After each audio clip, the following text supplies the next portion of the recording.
ഞാനിപ്പോൾ നിൽക്കുന്നത് പാലക്കാട് ജില്ലയിലെ കണ്ണിശ്ശേരി എന്ന സ്ഥലത്താണ്. ഇത്രയും ഭംഗിയുള്ളൊരു സ്ഥലം നിങ്ങൾ ആരെങ്കിലും കണ്ടിട്ടുണ്ടോ? ഞാൻ ഇങ്ങനെയൊക്കെ എക്സ്പീരിയൻസ് ചെയ്തിരിക്കുന്ന തമിഴ്നാട് അങ്ങനെയുള്ള ഒരു ഏരിയയിലൊക്കെയാണ്. പക്ഷേ ഇത് ആ ഏരിയ ഒന്നുമല്ല. ഇത് നമ്മുടെ സ്വന്തം കേരളത്തിലെ പാലക്കാട് ജില്ലയിലെ കണ്ണിശ്ശേരി സ്ഥലത്താണ്, സതിശ്ശേരി എന്നുള്ള സ്ഥലത്താണ്. ഞാൻ ഇങ്ങനെ ഒരു ഭംഗിയുള്ളൊരു കാഴ്ച എൻ്റെ ജീവിതത്തിൽ ആദ്യമായിട്ടാണ് കാണുന്നത്. Very beautiful place. ഈ മനോഹരമായ സംരംഭത്തിന് സാക്ഷ്യം വഹിച്ചിട്ടുള്ള 2 വ്യക്തികൾ ഇവിടെ ഉണ്ട്. ഇതിൻ്റെ കൃഷി സംബന്ധമായ കാര്യങ്ങൾക്ക്, അത് ഓർഗാനിക് കൃഷിയിലൂടെയും ഒരുപാട് അവാർഡുകൾ കരസ്ഥമാക്കിയിട്ടുള്ള, സംസ്ഥാന അവാർഡുകൾ കരസ്ഥമാക്കിയിട്ടുള്ള ഈ ഒരു യുവ കർഷകനെയാണ്. ഇതിൻ്റെ ഈ കൃഷിയുടെയും പിന്നിൽ പ്രവർത്തിച്ചിട്ടുള്ള യുവ കർഷകനെ നമുക്കൊന്ന് പരിചയപ്പെടാം. നിഷാന്ത് തണ്ണിശ്ശേരി.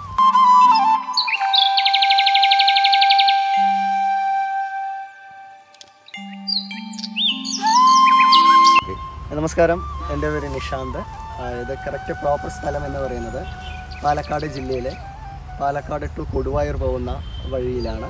അപ്പോൾ ഏകദേശം 1 ഏക്കറോളമാണ് നമ്മളിപ്പോൾ ചെണ്ടുമല്ലി ഇപ്പോൾ ചെയ്തിരിക്കുന്നത്. അപ്പോൾ ഇത് കൂടാതെ തന്നെ സീസണബിൾ അനുസരിച്ചുള്ള കൃഷികളാണ് ഞാൻ കൂടുതലായിട്ട് ചെയ്യുന്നത്. കാരണം ഇപ്പോൾ ഓണം വരുന്ന സമയത്ത് ചെണ്ടുമല്ലി, അതുപോലെ മഴക്കാലത്താണെങ്കിൽ പച്ചക്കറികൾ ചെയ്യുന്നുണ്ട്, പിന്നെ വേനൽക്കാലത്ത് തണ്ണിമത്തൻ, അങ്ങനെ വിവിധ പരമായിട്ടുള്ള കൃഷികളാണ് ഇപ്പോൾ ഞാൻ ചെയ്തുകൊണ്ടിരിക്കുന്നത്. 2022-23 യുവ കർഷക അവാർഡ്, അതായത് ഹൈടെക് രീതിയിലുള്ള കർഷകനുള്ള അവാർഡ് ലഭിച്ച ഒരാൾ കൂടെയാണ് പാലക്കാട് ജില്ലയിലും. അതുപോലെ തന്നെ സംസ്ഥാനത്ത് 2nd കിട്ടിയ ഒരാളാണ്. അപ്പോൾ വളരെയധികം എന്താ പറയുക, കൃഷിയോട് പാരമ്പര്യമായിട്ട് തന്നെ കൃഷി കുടുംബത്തിൽ ജനിച്ച ഒരു വ്യക്തിയാണ്. ഇത് എൻ്റെ സിസ്റ്റർ ലിൻഷ കല്യാണം കഴിച്ചിരിക്കുന്ന ചിറ്റൂർ എന്ന് പറയുന്ന സ്ഥലത്താണ്. ആളും ഒരു കർഷകയാണ്. കഴിഞ്ഞ സീസണിൽ ആൾ ചെണ്ടുമല്ലിയെല്ലാം നല്ല രീതിയിൽ തന്നെ ചെയ്ത് എനിക്ക് കൂടെ സപ്പോർട്ടിന് കൂടെ വന്ന് നിൽക്കാറുണ്ട്. മാത്രമല്ല എൻ്റെ വീട്ടിലെ അച്ഛൻ, അമ്മ, വൈഫ്, അങ്ങനെ എല്ലാവരും എനിക്ക് നല്ല രീതിയിൽ തന്നെ ഒരു സപ്പോർട്ട് ചെയ്തത് കൊണ്ടാണ് എനിക്ക് ഇത്രയും നല്ല രീതിയിൽ കൃഷിയിലേക്ക് മുൻപോട്ട് പോകാൻ എനിക്ക് സാധിക്കുന്നത്. അപ്പോൾ നിങ്ങളെല്ലാവരും എന്നെ പൂർണ്ണ സപ്പോർട്ട് ഇനിയും തരണം.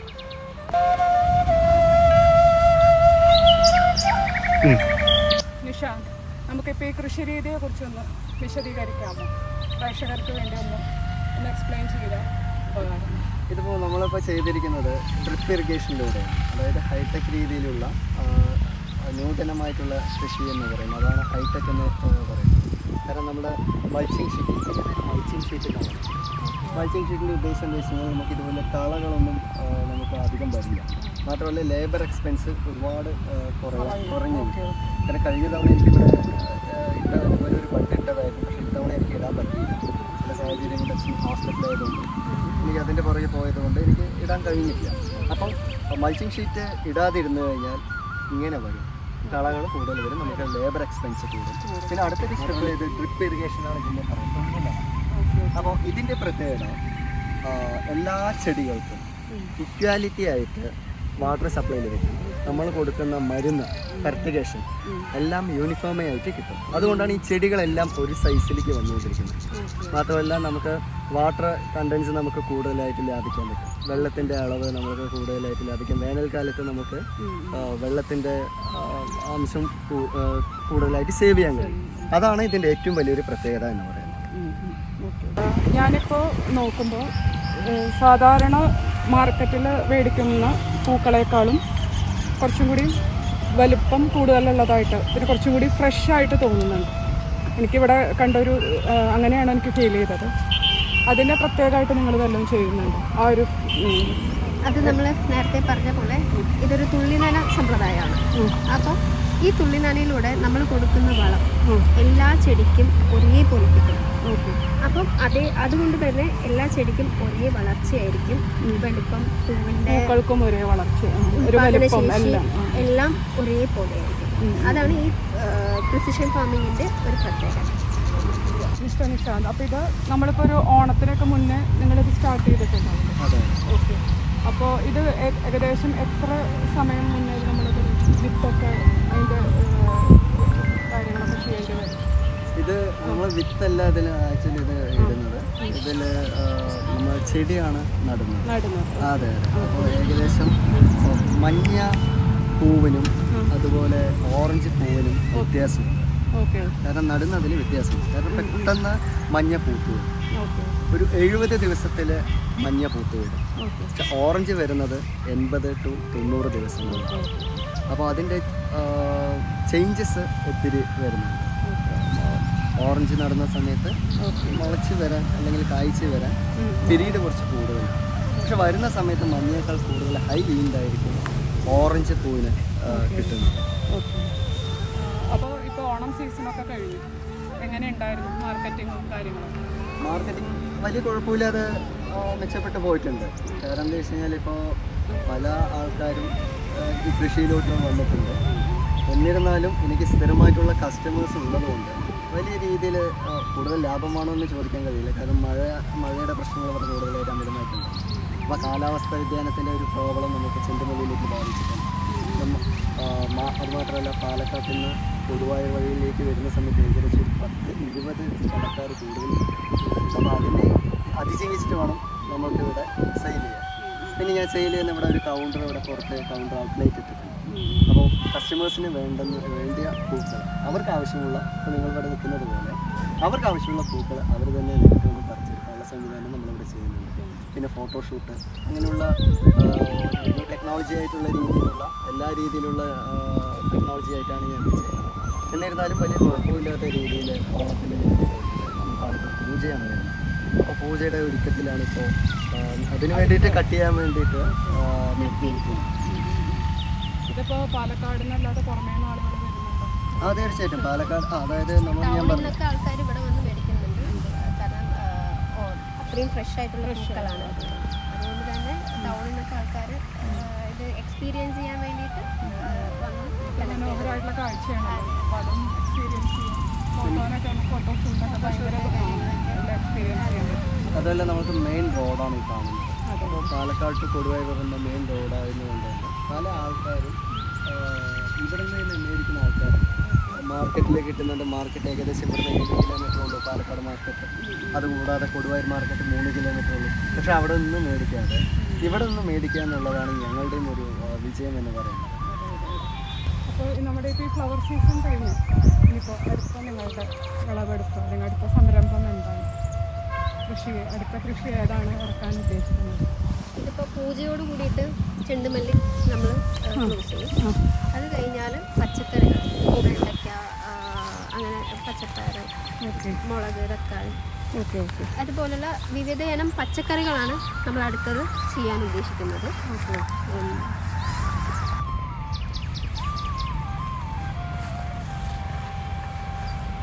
ഇതോടൊപ്പം തന്നെ തണ്ണിമത്തൻ ചെയ്യാറുണ്ട്.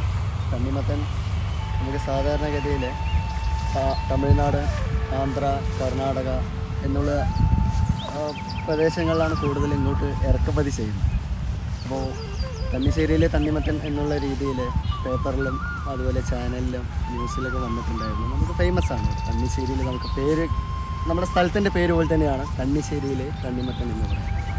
ഇനി അടുത്തൊരു ഘട്ടത്തിലേക്ക് കടക്കുമ്പോൾ നിങ്ങളിതിൽ ഇടവേളയായിട്ടാണോ ചെയ്യുന്നത്, അതോ ഇനി ഇതെല്ലാം സംവിധാനങ്ങളെല്ലാം മുഴുവൻ ചേഞ്ച് ചെയ്തിട്ടാണോ അടുത്ത സംരംഭത്തിലേക്ക് കിടക്കുന്നത്? ഇടവേള കൃഷിയായിട്ടും ചെയ്യാം. കാരണം ഞാൻ നേരത്തെ പറഞ്ഞതുപോലെ ഈ കാണുന്ന സെൻട്രലിൽ ഒരു ബഡ് കൂടെ വരുമായിരുന്നു. പക്ഷേ അച്ഛൻ ഹോസ്പിറ്റലൈസ്ഡ് ആയതുകൊണ്ട് എനിക്കത് ചെയ്യാൻ കഴിഞ്ഞില്ല.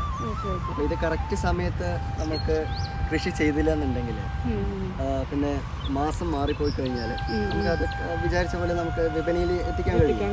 അപ്പോൾ ഇതിൽ വേണമെങ്കിൽ നമുക്ക് ഇടവേളയായിട്ട് ചെയ്യാം. അപ്പോൾ ഞാനിനി അടുത്തത് ആലോചിക്കുന്നത് ചീര. നമുക്ക് ചുവപ്പ് ചീരയുണ്ട്, അതുപോലെ പച്ച ചീരയുണ്ട്. അത് നല്ല ഡിമാൻഡാണ് ഇവിടെ. അപ്പോൾ ഇടവേള കൃഷി എന്നുള്ള രീതിയിൽ ചീര വയ്ക്കാൻ പ്ലാൻ ചെയ്യുന്നത്. അത് 1 മാസം കൊണ്ട് വിത്തിട്ട് കഴിഞ്ഞാൽ നമുക്ക് ഏകദേശം 1 മാസം കൊണ്ട് തന്നെ നമുക്കത് ഹാർവെസ്റ്റ് ചെയ്യാൻ കഴിയും. അപ്പോൾ അടുത്ത സീസൺ ഈ ചീര കഴിഞ്ഞ് വരുന്ന സമയത്ത് ഏകദേശം ഈ പൂക്കളെല്ലാം വാടാൻ തോന്നും. അപ്പോൾ അതിനെല്ലാം മാറ്റിയിട്ട് ഇവിടെ തണ്ണിമത്തനോ അല്ലെങ്കിൽ വേറെ പച്ചക്കറികളോ ചെയ്യാനുള്ള ഒരു ഉദ്ദേശത്തിലാണ് ഇപ്പോൾ ഞാനിപ്പോൾ ചെയ്യുന്നത്. ഈ ഒരു പൂക്കൾ കൃഷിയുടെ മനോഹരമായിട്ടുള്ള ഒരു കഴിഞ്ഞതിന് ശേഷം അടുത്തൊരു വിളവെടുപ്പിൻ്റെ ഒരു കാഴ്ച ഞങ്ങൾക്ക് എന്ന് അനുഭവിക്കാൻ കഴിയും? തീർച്ചയായിട്ടും അടുത്ത് ഉടനെ തന്നെ ഉണ്ടാവും. ഞാൻ നേരത്തെ പറഞ്ഞതുപോലെ ഈ ക്രോപ്പ് കഴിഞ്ഞ ഉടനെ അടുത്തത് നമ്മുടെ വിഷരഹിതമായിട്ടുള്ള ഓർഗാനിക് തണ്ണിമത്തനാണ് ഞാനിനി അടുത്ത് ഉൽപ്പാദിപ്പിക്കാൻ പോകുന്നത്. കാരണം നമുക്കറിയാം ഈ സമൂഹത്തിൽ അല്ലെങ്കിൽ ഈ കാലഘട്ടത്തിൽ കൊച്ചു കുഞ്ഞുങ്ങൾക്ക് പോലും ക്യാൻസർ വരുന്നുണ്ട്. ആ വരുന്നത് അവർ മദ്യപാനത്തിലൂടെയോ അല്ലെങ്കിൽ പുകവലിയിലൂടെയോ ഒന്നും അല്ല വരുന്നത്. നമ്മൾ കഴിക്കുന്ന ഭക്ഷണത്തിലൂടെയാണ് അവർക്ക് ഈ വിഷരഹിതമായിട്ട് അല്ലെങ്കിൽ കഴിച്ചിട്ടാണ് വരുന്നത്. അപ്പോൾ അതില്ലാതെ ഇരിക്കാൻ വേണ്ടിയിട്ടുള്ള ഒരു പരിശ്രമത്തിൽ ഒരു യുവ കർഷകൻ എന്നുള്ള രീതിയിൽ അസുഖം എങ്ങനെ നമുക്ക് മാറ്റിയെടുക്കാം, അസുഖം എങ്ങനെ കുട്ടികൾക്ക് വരാതിരിക്കാം എന്നുള്ള ഒരു ആശയത്തോടു കൂടിയാണ് ഞാൻ പച്ചക്കറി വിഷമില്ലാത്ത പച്ചക്കറി ചെയ്യാമെന്നുള്ള കൺസെപ്റ്റിലൂടെ ഞാൻ വന്നിരിക്കുന്നത്.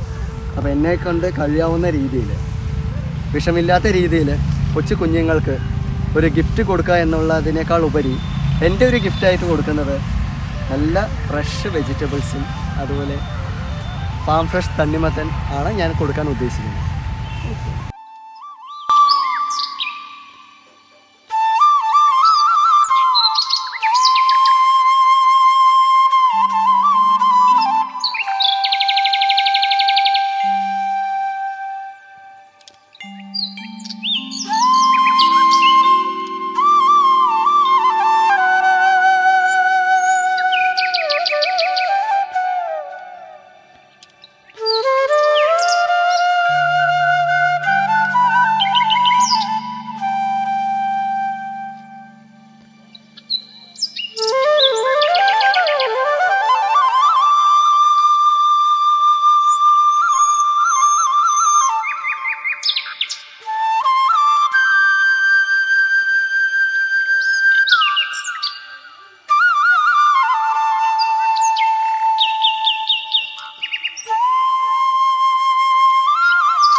വൈൻഡപ്പ് ചെയ്യാനുള്ളൊരു സമയമായിട്ട് വിളവെടുപ്പിനെ പറ്റിയും അങ്ങനെ ഒരുപാട് കാര്യങ്ങൾ പ്രേക്ഷകർക്കും ഞങ്ങൾക്കും വേണ്ടി പറഞ്ഞു തന്നതിൽ ഒരുപാട് നന്ദി. ഇനിയും കൃഷിയും കാര്യങ്ങളും സമൂഹത്തിന് വേണ്ടി നല്ല കാര്യങ്ങൾ എന്താ പറയുക കലർപ്പില്ലാത്ത മായമില്ലാത്ത ഒരുപാട് നല്ല കാര്യങ്ങൾ ചെയ്യാൻ യുവ കർഷകനായി ഇനിയും മുന്നോട്ട് പോകാൻ ഒരുപാട് അവാർഡുകൾ നേടാൻ ഈശ്വരനെ അനുഗ്രഹിക്കട്ടെ എന്ന് ആശംസിക്കുന്നു. ഇനിയും ഒരുപാട് നല്ല കാര്യങ്ങൾ മുന്നോട്ട് കൊണ്ടുവരാൻ നിശാന്തിന് സാധിക്കട്ടെ എന്ന് പ്രാർത്ഥിച്ചുകൊണ്ട് wish all the best. Thank you.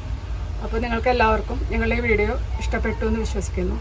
അങ്ങനെയാണെങ്കിൽ ഞങ്ങളുടെ ഈ വീഡിയോ ലൈക്ക് ചെയ്യുക, നിങ്ങളുടെ കൂട്ടുകാർക്ക് എല്ലാവർക്കും ഷെയർ ചെയ്യുക, ഞങ്ങളെ പ്രോത്സാഹിപ്പിക്കുന്നതിൻ്റെ ഭാഗമായിട്ട് ഇതൊന്ന് സബ്സ്ക്രൈബ് ചെയ്യുക. ഓക്കെ, നന്ദി, നമസ്കാരം.